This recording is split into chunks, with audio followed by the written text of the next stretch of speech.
말씀 보겠습니다. 에베소서 4장 22절과 24절, 우리 세 절의 말씀이죠. 같이 한번 읽도록 하겠습니다. 에베소 4장 22절에서 24절 앞에 보고 같이 읽겠습니다. 시작. 너희는 육의 욕심을 따라 썩어져가는 구습을 따르는 옛사람을 벗어버리고 오직 너희의 심령이 새롭게 되어 하나님을 따라 의와 진리의 거룩함으로 지으심을 받은 새 사람을 입으라. 아멘. 세상은 유독 교회 다니는 사람들에게 그 기대가 있죠. 예를 들면 이제 절 다니는 사람한테 너 절 다니는데 왜 그래? 그렇지 않잖아요. 유독 누구에게만 그런 얘기를 합니까? 너 교회 다니는데 왜 그래? 이런 이야기들을 한 번씩은 다 들어보셨을 겁니다. 들어보셨나요? 네, 너 교회 다니는데 왜 그래? 근데 왜 이런 말을 듣냐면은요, 이게 믿음의 특성 때문에 그렇습니다. 다른 종교와 조금 교회가 믿음의 차이가 있다면 그것은 뭐냐면 바로 삶의 변화입니다. 그러니까 우리가 예수 그리스도를 믿고 예수님을 따르고 예수님과 함께한다라는 것은 결론적으로 우리 삶 가운데 뭐가 나타납니까? 변화가 일어나더라라는 겁니다. 그러니까 지금까지 이 믿는다라는 것은 이전에 살던 삶의 가치와 원리를 버리고 내가 새로운 가치와 원리를 가지고 살아가겠습니다라는 그 결단이 우리의 믿음에 들어 있다는 겁니다. 그러니까 여러분, 저는 믿습니다. 저는 하나님을 믿습니다. 이 말은 달리 이야기하면 뭡니까? 저는 삶의 변화를 믿습니다. 제 삶의 변화를 결단합니다. 이 말과 같다라는 겁니다. 그래서 야고보서에서는 뭐라고 얘기합니까? 행함이 없는 믿음은 죽은 믿음이다라고 이야기를 하고 있는 거죠. 네 믿음에 삶의 결단, 변화가 일어나지 않으면 너의 믿음은 죽은 믿음이다, 이렇게 이야기하고 있는 거죠. 믿음의 선배 중에 위대한 선배가 있습니다. 누구냐면 손양훈 목사님이라고 하는데 아마 다 들어보셨을 겁니다. 이 손양훈 목사님은 1900년대 초중반을 살았던 분이신데요. 뭐 이분의 어떤 위대한 업적이기보다 일대기는 너무 위대하지만 그 중에 하나를 소개하면 이분에게 아들이 이제 2명 있었습니다. 그런데 1948년에 여순 사건이라고, 당시 이제 1948년에 우리나라 안에 굉장한 그 이념 전쟁이 있지 않았겠습니까? 그때 두 아들이 반대 세력에게 죽임을 당하게 됩니다. 뭐 얼마나 원망스러울까요? 그런데 이때 손양훈 목사님께서 두 아들의 장례 때 다음과 같은 감사 기도를 했다고 합니다. 총 10가지가 되는데 오늘은 이제 7가지째만 한번 소개를 해보도록 하겠습니다.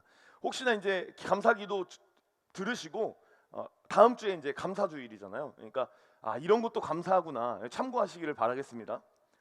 첫째 그냥 읽어드릴게요. 첫째, 나 같은 죄인의 혈통에서 순교의 자식들이 나오게 하셨으니 하나님 감사합니다. 둘째, 허다한 많은 성도들 중에 어찌 이런 보배들을 주께서 하필 내게 맡겨주셨는지 그 점 또한 주님 감사합니다. 셋째, 삼남 삼녀 중에서도 가장 아름다운 두 아들 장자와 차자를 바치게 된 나의 축복을 하나님 감사합니다.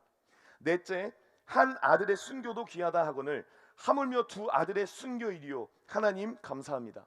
다섯째, 예수 믿다가 누워 죽는 것도 큰 복이라 하거늘 하물며 전도하다 총살 순교 당한 일이요 하나님 감사합니다. 여섯째, 미국 유학 가려고 준비하던 내 아들 미국보다 더 좋은 천국에 갔으니 내 마음이 안심되어 하나님 감사합니다. 여러분, 제가 6제까지 읽어주는데 여러분 어떻습니까? 참 이 6번째의 감사 제목까지 읽어줬는데 이분은 참 정말 위대한 분이다, 정말 대단한 분이다라는 것을 알 수 있지 않습니까? 근데 여러분, 충격적인 것은 7번째 감사입니다. 7번째 감사를 한번 잘 들어보십시오. 7째, 나의 사랑하는 두 아들을 총살한 원수를 회개시켜 내 아들 삼고자 하는 사랑의 마음을 주신 하나님 감사합니다. 여러분, 뭐라고 이야기하고 있습니까? 자신을 죽인 두 아들을, 그러니까 자신의 두 아들을 죽인 사람, 그 아들을 입양하겠다는 겁니다. 근데 여러분, 우리가 이게 말로만 할 수 있는 건 아니겠습니까? 근데 실제로 손양훈 목사님은 그 자를 입양합니다. 그 아들을 회개시켜서 자신의 아들로 삼습니다. 여러분, 그가 어떻게 두 아들을 죽인 자를 아들로 삼을 수 있었을까요? 이게 바로 믿음입니다. 손양훈 목사님은 하나님 앞에 믿음을 결단했기 때문입니다. 주님, 저는 세상이 말하는 그런 원리로 살아가는 것이 아니라 하나님이 말하는 원리로 살아가겠습니다라는 믿음의 결단이 있었기 때문에 그 믿음의 결단 앞에 자신의 삶을 내어 놓았다라는 사실입니다. 오늘 함께 읽은 본문의 말씀을 우리 같이 다시 한번 읽어볼 때 여러분들 스스로 한번 깊이 묵상을 좀 해보시면 좋을 것 같습니다. 우리 같이 한번 세 절의 말씀 다시 읽겠습니다. 시작. 너희는 유혹의 욕심을 따라 썩어져가는 구습을 따르는 옛 사람을 벗어버리고 오직 너희의 심령이 새롭게 되어 하나님을 따라 의와 진리의 거룩함으로 지으심을 받은 새 사람을 입으라. 아멘. 아멘. 여러분, 믿음은 뭡니까? 믿음은요, 옛 사람을 벗어버리는 겁니다. 그리고 믿음은요, 새 사람을 입는 겁니다. 근데 여러분, 옛 사람은 뭡니까? 옛 사람은 뭐냐면 본문을 보시면 욕심으로 사는 겁니다. 욕심으로 사는 것을 옛사람이라고 합니다. 이게 다소 어렵게 느껴질 수 있는데요, 그냥 이렇게 이야기할 수 있을 것 같아요.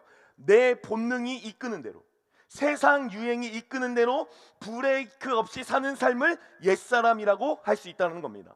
반면에 새 사람은 뭡니까? 새 사람도 너무 간단해요. 하나님을 따라 사는 것입니다. 그러니까 무슨 말이에요? 옛사람은 기준이 납니다. 내가 원하는 것, 내가 하고 싶은 것, 내기에 솔깃한 것, 그것을 하며 살아가는 것이고요.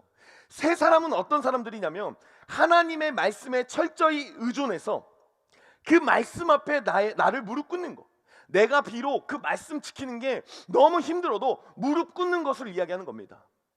제가 또래 모임, 오늘 또래 모임 하죠? 걱정이에요. 또래 모임 할 때마다.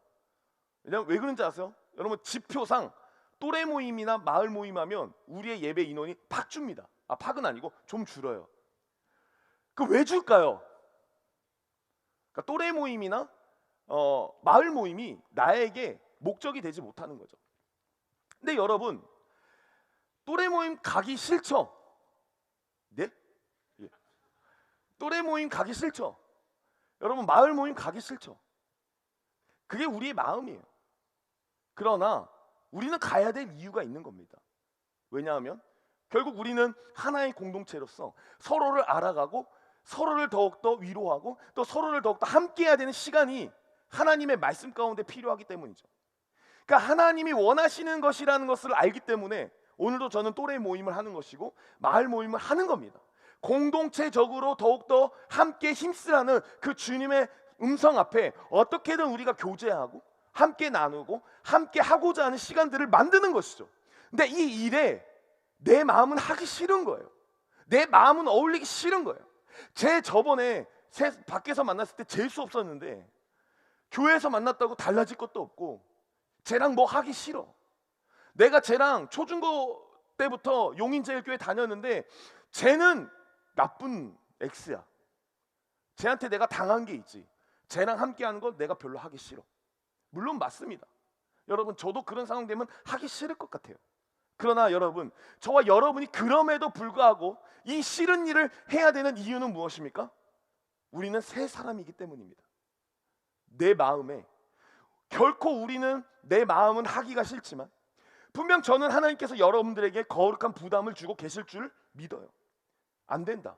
그럼에도 불구하고 너가 품고 사랑하고 하나 되는 길을 모색해라. 너희의 셀이 하나 되는 길을 모색하고 너희의 마을이 하나 되는 일을 모색하고 너희의 구역이 하나 되는 일을 모색해라. 나의 생각과 판단과 경험 그거 다 버리고 예수의 음성에 말씀을 기울이는 것, 그게 바로 믿음이고 그게 바로 새 사람의 행보이다라는 겁니다. 그런데 여러분, 우리는 이게 참 어렵습니다. 우리는 참 결단하기가 어렵습니다. 제가 그렇게 여러분들에게 설득하고 설명하지 않습니까? 마을별로 좀 앉아주십시오. 이렇게 좀 앉아주십시오. 저렇게 좀 앉아주십시오. 왜냐하면 제가 이유도 다 설명했어요.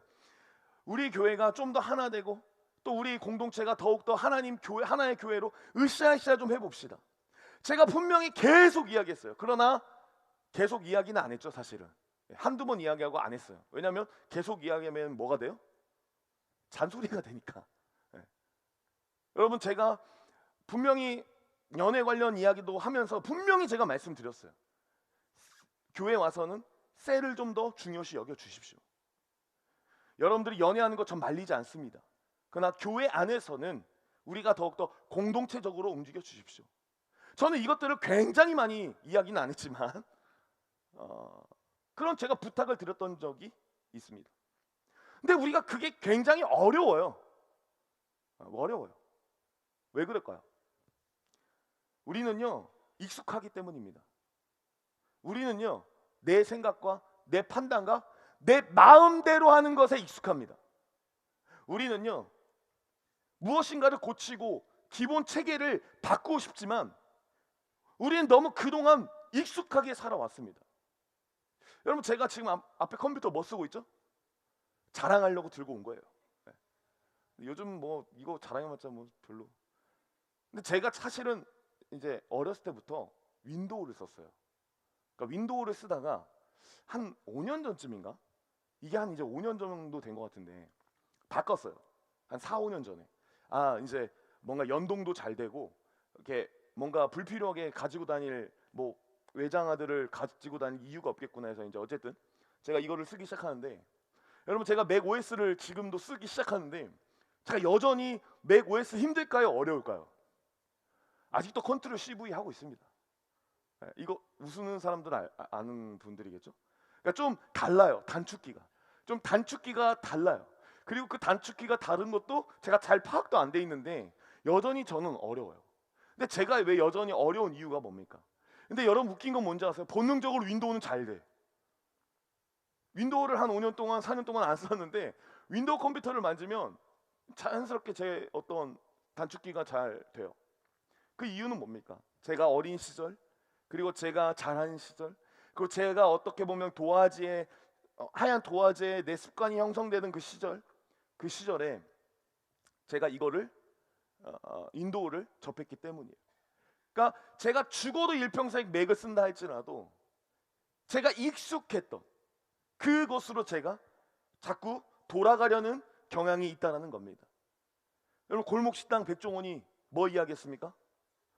돌아갈까봐 그래. 이거 모르세요? 나락 가서 좀 조심해야 되나? 그 백종원 씨가 나와서, 저는 여러분 거기에 나오면 그 사람들이 다 변화될 줄 알았어요. 그러니까 골목식당 어떤 프로그램인지 아시죠? 잘 되지 않는 가게에 가서 백종원 씨가 옛날에 솔루션을 해주는 거였어요. 그래서 이렇게 바꾸고 저렇게 바꾸고 이렇게 하셔야 됩니다라는 걸 가르쳐 주는 거였어요. 근데 여러분, 지금까지 얼마나 그렇게 못 살았습니까? 그분들이 장사도 안 되지, 이래서 빚 갚기도, 뭐 빚을 가지고 있는 사람들, 월세를 내야 되는 사람들, 그것도 못 해가지고 힘들어하고 어려운 사람들 가가지고 백종원 씨가 솔루션 내주고, 또 방송 타니까 사람들이 몰려오고, 그럼 어떤 엄청 대박 기회가 아니겠습니까? 근데 저 같았으면 제 생각으로는 뭔가를 가르쳐주고 해준다고 한다면 그 사람들 하루아침에 바뀔 거라고 생각하는데, 여러분 그러던가요? 절대 그렇지 않습니다. 여러분, 골목식당에 나와서 정말 자신을 바꾼 사람은 손에 꼽습니다. 많은 사람들은 원래대로 돌아가고 자신이 익숙한 대로 다시 돌아가고, 그래서 장사가 안 되던 그 시절로 돌아가 버린다라는 사실입니다. 여러분, 저와 여러분들도 마찬가지라고 생각합니다. 저와 여러분이 오늘날 믿음이 자라지 않는 이유는 무엇일까요? 오늘 5번째 시간인데요, 우리의 신앙이 자라지 않는 이유는 무엇일까요? 결국은 여전히 내가 하고 싶은 것만 하기 때문입니다. 결국은 내가 원하는 것만 계속적으로 하고 살아가기 때문입니다.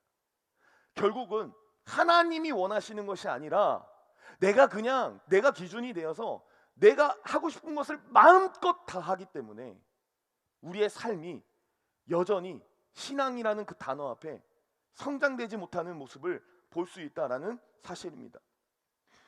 사랑하는 여러분, 저는 여러분들에게 권하고 싶습니다. 새 사람을 입으십시오. 새 사람을 여러분들이 입기를 간절히 소망합니다. 왜냐하면 오늘 말씀을 보니까요, 옛사람은 어떻게 된다라고 이야기하고 있습니까? 썩어져 간다라고 이야기하고 있습니다. 썩어져 간다. 여러분, 여기서 썩어져 간다는 것은요, 지금도 계속해서 부패하고 있는, 썩어 문드러지고 있는 상태를 의미합니다. 그러니까 지금도 계속 내 삶에 부패가 일어나는 겁니다. 조금 괜찮죠? 그러나 여러분, 시간만 흐른다면 여러분들 삶에 부패가 일어나는 것은 드러난다라는 겁니다. 그러니까 세상의 유혹과 세상의 욕심과 내가 원하는 것들만 하고 살아가면 결국 그 사람의 영혼과 인생은 망칠 수밖에 없다는 겁니다. 여러분, 극단적인 예일 수 있는데 마약이 그렇지 않습니까? 최근 뉴스의 보도를 보니까 수원에서 어떤 한 사람이 좀비처럼 서 있는 거. 그러니까 전에 제가 어떤 프로그램 봤는데 그 미국 필라델피아인가 거기에서 펜타닐이라는 이제 마약을 해서 막 좀비처럼 길바닥에 가만히 있는 사람들, 뭐 아무것도 안 하고 그냥 이렇게 막 몸을 꾸부정꾸부정하고 있는 사람들. 그러니까 그런 사람들을 제가 본 적이 있었었는데 그것과 유사한 사람이 영상에 올라온 거예요. 그래서 뉴스에 이렇게 나오게 됐는데, 여러분, 한국에서도 지금 그런 일이 발생하고 있다라는 건데, 제가 너무 극단적인 예를 들었을 수도 있습니다. 그러니까 내가 좋은 것 하면 그런 거예요. 근데 와닿지 않을 수 있어요. 여기서 마약하는 사람 없잖아요. 예. 그러니까 와닿지 않을 수 있는데, 근데 여러분, 이거는 좀 와닿을 거예요. 쇼츠 자기 전에 5분만 하다가 얼마나 봅니까? 자, 자기 전에 그래, 오늘 쇼츠 좀 충전하고 자자. 5분만 충전하자. 자, 5분이 얼마가 되죠? 자, 크게 한번 해볼까요? 5분이 1시간. 난 1시간 된다. 5분이. 예, 2시간. 밤을 샌다. 근데 여러분 아시죠? 뇌과학 심리학에서 팝콘 브레인이라는 이야기를 합니다. 이게 뭐냐면 짧은 영상에 중독된 사람의 뇌는 녹아내린다는 거예요. 네. 여러분 어떻게 많이 녹았어요? 여러분들의 뇌가 이제 북극이야. 네, 그래서 열대야로 인해서 지금 녹아내려가기 시작하는 거예요. 근데 여러분, 더 큰 문제는 뭐냐면 우리의 마음과 생각입니다. 뭐냐면 에이, 난 모르겠는데, 설마 내가 녹겠어? 될 대로 되라. 여러분 어떠십니까?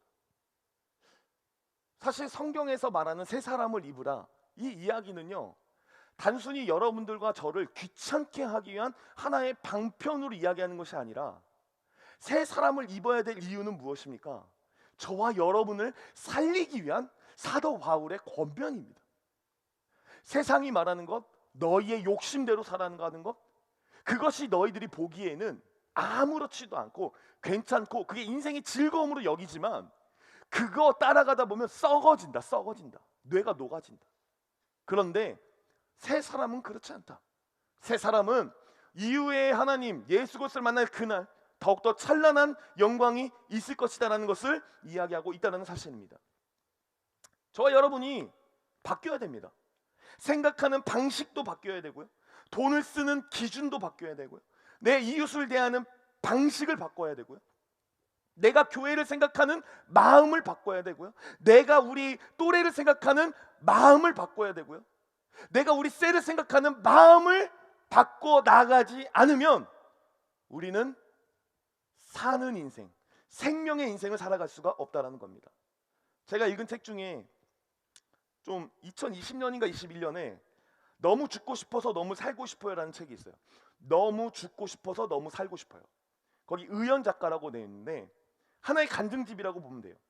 여기서 이제 작가가 아주 이제 신앙도 좋고 이제 공부도 잘했어요. 그러니까 꿈이 있었던 거예요. 나는 어떤 대기업에 가서, 그러니까 어쨌든 이게 신앙적으로 지금 엄청 칭찬도 잘 듣고 또 공부도 잘해서 칭찬도 너무 잘 듣고, 이제 나는 가가지고 대기업 가가지고 이제 나는 인정받을 일만 남았어. 난 이제 거금의 돈만 이제 벌면 돼. 이렇게 생각하는 이제 자매였는데, 그래서 그렇게 명문대를 나와서 이제 원하던 직장에 가게 됩니다. 근데 이 자매가 막닥뜨린 것은 뭐냐면 심한 우울과 공황이었습니다. 심한 우울과 공황. 매 순간 그렇게 잘나게 살았어요. 교회 안에서도 에이스, 공부하는 에이스. 그런데 직장 가서 그 자매가 생각한 건 자살이었습니다. 내가 살아서 뭐해?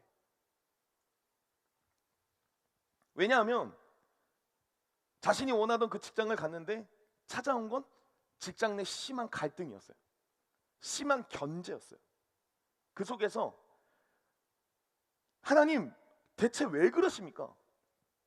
내가 지금까지 인정을 잘 받아왔고 이제 앞으로도 그렇게 인정받은 것처럼 사람들이 나를 인정해 줘야 되는데 저는 왜 지금 이렇게 갈등과 내가 비정상이라는 평가를 받으며 살아가고 있습니까? 하나님 앞에 원망하고 좌절합니다. 근데 결국 이 모든 계기 가운데에 그 자매가 깨닫는 건 뭐냐면 여전히 세상적이고 욕심을 쫓아 살았던 자신의 모습을 보게 되었다는 겁니다. 그러니까 여전히 내 어떤 체계가 여전히 하나님의 방식이 아니라 나의 방식, 내가 원하는 것, 내가 좋은 것을 하고 있는 자신을 발견하게 된 거예요. 그러자 그녀가 회개를 하게 됐고 직장 내에 생활과 패턴을 바꾸기 시작합니다. 생각을 바꿉니다. 직장 상사의 말에 갈등을 겪고 분노하면 저 사람이 나 때문에 화가 났나? 이제 내 커리어 끝나는 건가? 이렇게 하면서 잠을 못 이루던 그녀의 삶을 분리수거하기 시작합니다. 어떻게 분리수거합니까? 모든 사람이 나를 좋아할 수 없어. 저 사람이 지금 화를 내는 건 사람의 인격과 감정의 문제지 내 존재의 가치가 훼손되는 것은 아니야. 그러니까 신앙적으로 생각하기 시작한 거예요. 자신의 욕심이 있을 때는 나는 누군가한테 어떻게든 인정받아야 돼.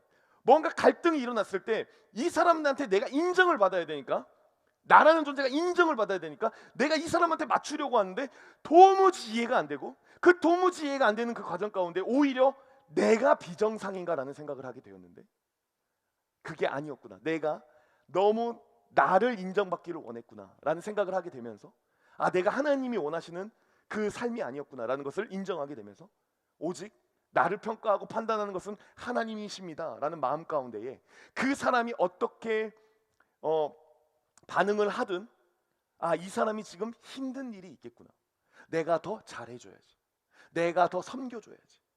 내가 더 멋지게 담대하게 나아가야지. 그래서 직장 상사가 뭐 이렇게 막 이야기하면 그때는 쫄아가지고 이렇게 움츠리고 나 잘못인가 이랬는데 바뀌기 시작한 거예요. 뭔가를 이야기하면 하나부터 열까지 조곤조곤 상황을 이야기하기 시작한 거예요.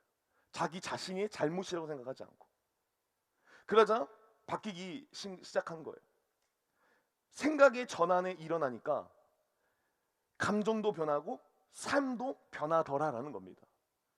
저와 여러분도 마찬가지입니다. 여러분, 우리의 삶이 여전히 동일한 이유는 무엇일까요?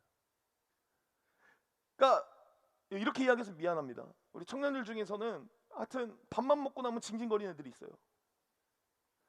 저는 뭐 그런 거 들어주라고 있는 거죠. 하지만 한편으로는 그만 좀 징징대라. 네 아버지 누구? 하나님 아니가? 네 아직도 왜 그러고 있냐? 왜 그만? 미안, 속의 마음을 너무 많이 하면 또 그런 거예요.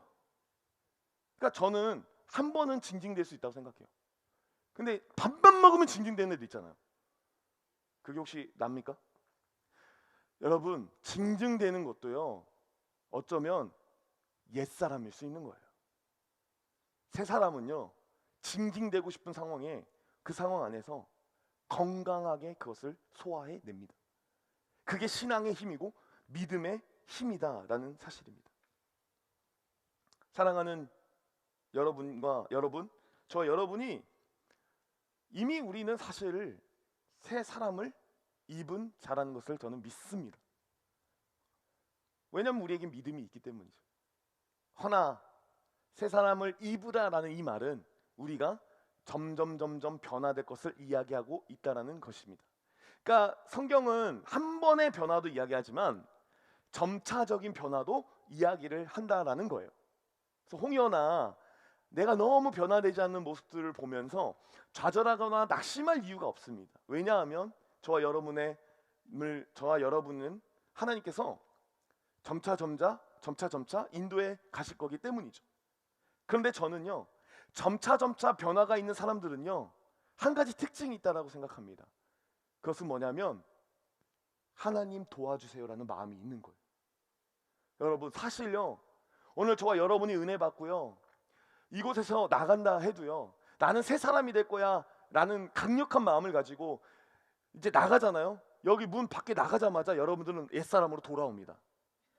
제가 예전에 제가 이제 저 이거 많이 이야기했는데 제가 부흥회 유기선 목사님 오지 않았어요. 그죠? 유기선 목사님, 그렇습니다. 나는 죽고 예수로 살겠습니다. 주님, 그렇습니다. 내가 너무 살아 있습니다. 저는 이제 죽이고 살아가겠습니다. 하고 문 나가는 순간 5분도 되지 않아서 제가 살았어요. 여기 딱 나가니까 화가 나. 아이씨, 누구 안 왔어? 막 화가 나. 네. 우리는 어쩔 수가 없는 인간입니다. 그래서 저는요, 우리가 무엇인가를 하려고 하면 저는 실패할 거라고 생각합니다. 그래서 저와 여러분이 꼭 필요한 태도와 자세가 있다면 하나님에게 모든 것을 맡기는 겁니다. 그러니까 제가 여러분들에게 새 사람을 입으십시오. 여러분, 우리는 삶의 결단이 일어나야 됩니다. 옛 사람을 버려야 됩니다. 옛 사람을 버리고 새롭게 살아야 됩니다라고 이야기하지만, 이것을 저는 여러분들의 의지와 결단으로 해 나가지만 그 속에선 우리가 뭘 해야 됩니까? 주님, 저는 할 수 없습니다.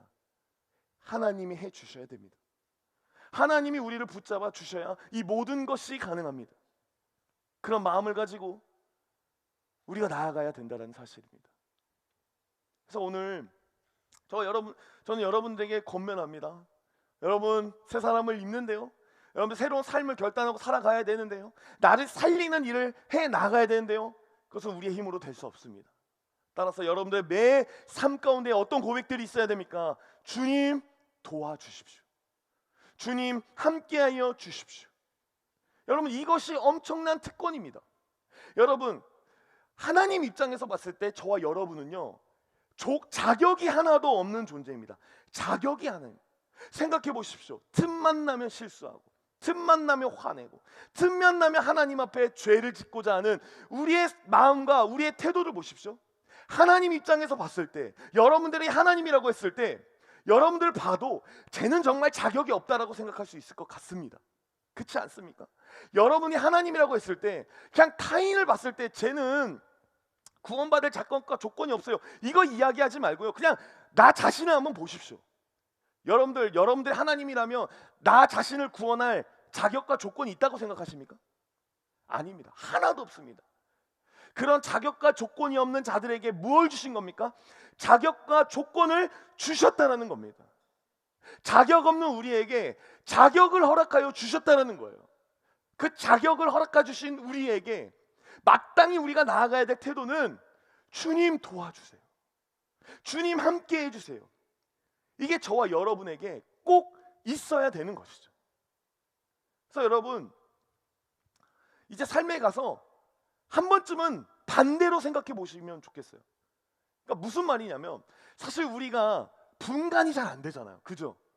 그러니까 뭔가 하나님의 뜻이 어디 있는지 잘 모르잖아요. 그죠? 그때 제가 쓰는 방식은 뭐냐면, 하기 싫은 거를 합니다. 그렇죠? 뭔가를 우리가 판단하고 평가하고 무엇인가를 선택해야 될 때 하고 싶은 게 있고 하기 싫은 게 있잖아요. 그렇죠? 오늘 또래 모임 가기 싫은 분들 어떻게 하면 돼요? 가는 거 선택해 보는 거예요. 그럼 목사님, 가고 싶은 마음은요? 반대로 한번 선택해 보겠습니다. 죽일라. 두 가지 마음이 공존할 때 이야기하는 거죠. 내가 가야 될 것 같은데 나는 안 가고 싶어. 근데 가고자 하는 사람들은 사실 안 가고 싶어하는 마음이 안 생깁니다. 그러니까 두 마음이 뭔가 싸울 때, 하기 싫은 거를 할 때 보통 거기에 하나님의 뜻이 있을 경우가 매우 높습니다. 그러니까 제가 앞에 앉으라고 했을 때 앞에 앉고 싶어요? 앉기 싫어요? 이거 대답이 없어요. 싫잖아요. 저도 싫어요. 근데 하는 거예요. 여러분, CCM 페스티벌에 오해하는 게 있는데 제가 CCM 페스티벌 때 앞에 나와서 막 뛰었잖아요. 기억하세요? 막 셀러브레이션 할 때 막 앞에서 뛰고 막 같이 찬양했잖아요. 제가 이거 하고 싶었을까요? 하기 싫었을까요? 여러분, 저 하기 싫어요. 근데 한 거예요. 근데 제가 왜 했을까요? 제가 해야 여러분들 할 거 아니에요. 그럼 이제 우리 아내가 별로 동의 안 할 수도 있어요. 당신은 그냥 그 하고 싶은 사람이야. 그렇잖아요. 여러분, 하기 싫은 거를 하는 거예요. 거기에 보통 하나님의 뜻이 있더라고요. 여러분, 하기 싫을 때, 그리고 하나님의 뜻을 살아갈 때, 우리가 옛사람으로 살아가려고 할 때, 저는 여러분들에게 하기 싫은 것을 하면서 동시에 우리의 마음 가운데 이것을 외쳤으면 좋겠어요. 뭐냐면 나는 예수로 새 사람을 입었다. 여러분들이 무엇인가 판단하고 평가하고, 또 여러분들이 무엇인가 선택할 때, 뭔가 싫은 것이 있을 때, 무엇인가 내가 해야 될 때 그냥 선포해 보세요. 나는 예수로 새 사람을 입었다. 이왕이면 입술로 선포해도 좋고요. 만약 여기에서 갑자기 나는 예수로 새 사람을 입었다 하면은 어떤 취급받을 것 같으세요? 갑자기 이제 혼자 이렇게 하면 안 되잖아요. 속으로 갑자기 직장에 있는데 나는 예수로 새 사람을 입었다. 이상한 사람 취급받잖아요. 속으로 외치는 거예요. 나는 예수로 새 사람을 입었다. 여러분들의 욕심과 여러분들의 정욕과 여러분들이 그 어떤 뭔가 이성을 만날 때 불붙는 그 성령도 못 막는다고 하는 뜨거움이 생길 때, 야 우리 잠깐만 기다려봐, 외치자. 나는 예수로 새 사람을 입었다. 둘이 손 잡지 마요. 불이 일으키니까 나는 예수로 새 사람을 입었다. 야 너 외쳐. 뭔가 힘들고 어렵고 관계 내에서 어려울 때 나는 예수로 새 사람을 입었다. 저 여러분이 그것을 외칠 수 있기를 간절히 소망합니다. 그럴 때 남이 미워질 때, 남의 것이 부러워질 때, 나를 망가뜨리는 중독이 있다 할지라도, 너무 화가 나서 너무 미쳐버릴 때라도 나는 예수로 새 사람을 입었다라는 것을 외치며 나아갈 때 우리의 삶 가운데에 진정이라는 단어가 함께 따라올 줄로 믿습니다. 제가 웬만하면 이제 30분 안에 말씀을 끝내려고 노력을 하고 있어요. 이제 끝내겠습니다. 저는 제가 좀 괜찮은 사람인 줄 알았어요. 저는 그랬어요. 저는 좀 내가 괜찮은 사람이라고 생각했어요. 근데 어느 날 그 생각들이 산산조각이 났어요. 1차적으로 산산조각이 났던 데가 언제냐면 자매를 만났을 때였어요. 자매를 만났을 때 나는 그렇게 좋은 사람이 아니었구나. 나는 지금까지 어머니 아버지 속도 많이 안 썩였고, 또 어른들이 말하면 착실하게 잘 들었고, 나는 주일에 예배도 한 번도 빠져먹지 않고 그렇게 잘 살아왔던 사람이었고, 그래서 나 정도면 에이스지라는 생각을 하고 있었어요. 그런데 무엇인가 내가 책임져야 될 관계가 생기고, 또 내가 무엇인가 하나님 앞에 거룩을 지켜야 되는, 구별함을 해 나아가야 되는 상황과 순간들이 오니까 내가 그렇게 괜찮은 사람이 아니라는 것이 깨달아졌어요. 이거는 결혼 생활도 마찬가지였어요. 제가 결혼 생활하면서 가장 크게 깨달은 거는 내가 괜찮은 사람이 아니었구나. 내가 그렇게 따뜻한 사람도 아니었구나. 내가 그렇게 누군가를 잘 보살피는 사람도 아니었구나. 나는 그렇게 자신이 있다라고 이야기했지만 나는 여전히 옛사람에 빠져 있구나. 그런데 문제는 뭐였냐면 그때부터 제 모든 삶이 가짜 같은 거예요. 내가 그동안 고백했던 하나님 뭐지? 내가 그동안 드렸던 예배는 뭐지? 내가 그동안 드렸던 모든 기도는 뭐지? 찬양은 뭐지? 그게 다 거짓이었나? 그러면서 마음 가운데에 허탈함이 드는 거예요. 허탈함. 나는 허탈하다. 근데 그때 제가 알았어요. 이게 마귀의 속삭임일 수가 있겠구나. 여러분, 마귀가 하는 일은 무엇입니까? 어떻게든 저와 여러분을, 예수님을 믿지 못하게 하는 겁니다. 근데 마귀는요, 저와 여러분을 직접적으로 어떻게 뭘 할 수는 없어요. 몸을 상하게 하거나 이런 거는 직접적으로 하나님의 명령이 아니고서는 절대 할 수 없습니다. 하지만 마귀가 하는 거는 있어요. 우리를 무너뜨리는 거예요. 흔드는 거예요. 그러니까 스스로 넘어지도록 만드는 거. 제가 그렇게 자격이 하나도 없다는 것을 깨달으면서 너무 힘들더라고요. 이 예수님? 내가 믿는 사람 맞나? 내가 그동안 뭐 한 거지? 근데 그때 감사하게도 예수님의 마음이 다시 느껴졌어요. 그래서 내가 왔다. 그래서 내가 너를 불렀다. 너에게 유일한 자격이 있다면 그런 연약함이다. 제가 그것을 깨닫고 나니까 너무 감사한 거예요. 주님, 그렇습니다. 저는 지금까지 제가 잘 믿는 사람이라고 생각하는데 전혀 아니었군요. 저는 믿음의 자체를 이해하지 못하고 있었군요. 더불어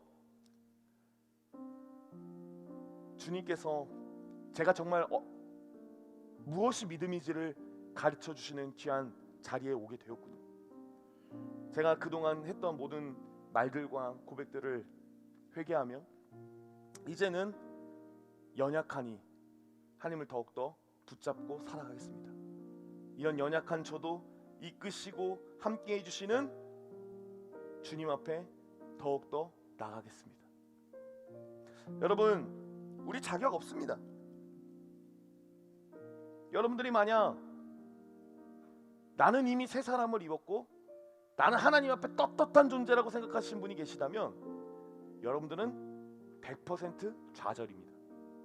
하나님 앞에서 그 누구도 새 사람을 입으라 했지만 새 사람을 입을 수 있는 자가 몇이나 되겠습니까? 다만 우리가 깨달을 수 있는 것은 딱 한 가지입니다. 무엇이냐면 하나님은 그럼에도 불구하고 저와 여러분을 붙잡고 계신다라는 사실, 그리고 그 붙잡고 계시다는 사실을 우리가 깨달으며 나아갈 때 진정 하나님 앞에 새 사람으로 거듭난 나의 모습을 확인하며 갈 수 있다라는 사실입니다. 여러분, 변화되십시오. 여러분 믿음으로 변화되십시오. 그러나 여러분들을 변화시킬 분은 오직 하나님밖에 없음을 고백하십시오. 그리고 그분을 사랑한다라고 고백해 보십시오. 나를 위해, 쓰레기 같은 나를 위해 이런 나도 포기하지 않으시고 붙잡으시고 여전히 나를 의의 길로, 생명의 길로, 거룩의 길로 이끄시는 그 주님을 발견할 때 분명 저와 여러분의 삶은 옛것은 지나가고 새 것이 될 줄로 믿습니다.